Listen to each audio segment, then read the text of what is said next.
आजू छनी सीता के अबैया को सब मिली लिखबै न आजू छन सीता के अबैया को सुंदर लिखबै न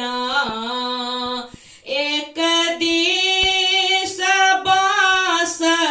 बीट काते काते बाँस बीट बीच में पूरन लिखबै न आजू छनी सीता के अबैया को रची रची लिखबै न काते काते बाँस बीट काते काते बाँस बीट बीच में पूरन लिखबै न आजू छनी सीता के अबैया को मन सँ लिखबै न आजू छनी सीता के अबैया को सुंदर लिखबै न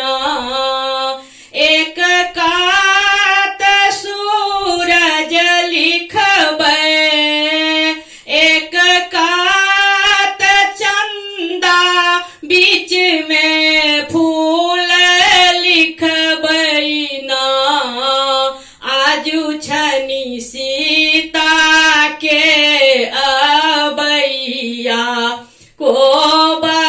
मन सँ लिखबै न आजू छनी सीता के अबैया को सुंदर लिखबै न एक कात फूल लिखबै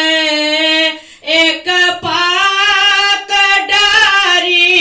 बीच में कछुआ लिखबै न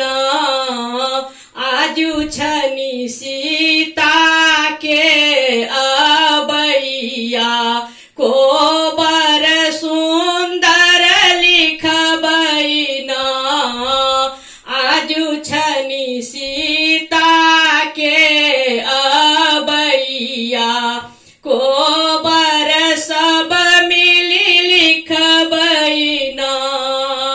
एक दिस फूल लिखबै एक दिस डाली बीच में मछली लिखबै न आजू छनी सीता के अबैया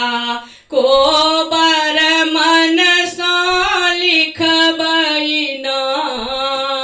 एक दिस राम लिखबै एक दिस सीता बीच में माला लिखबै न आजू छनी सीता के अबैया को झूमी झूमी लिखबै न आजू छनी सीता के अबैया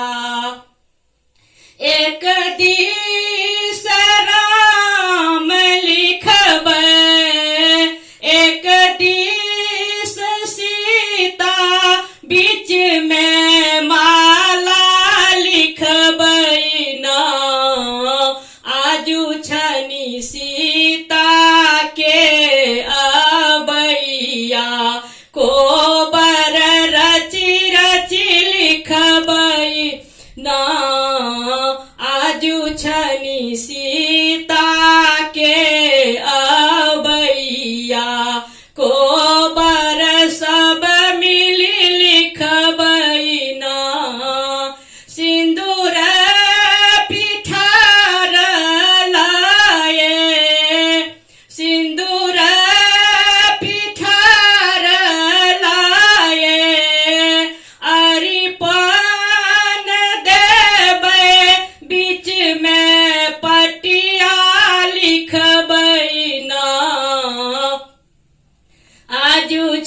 रानी सीता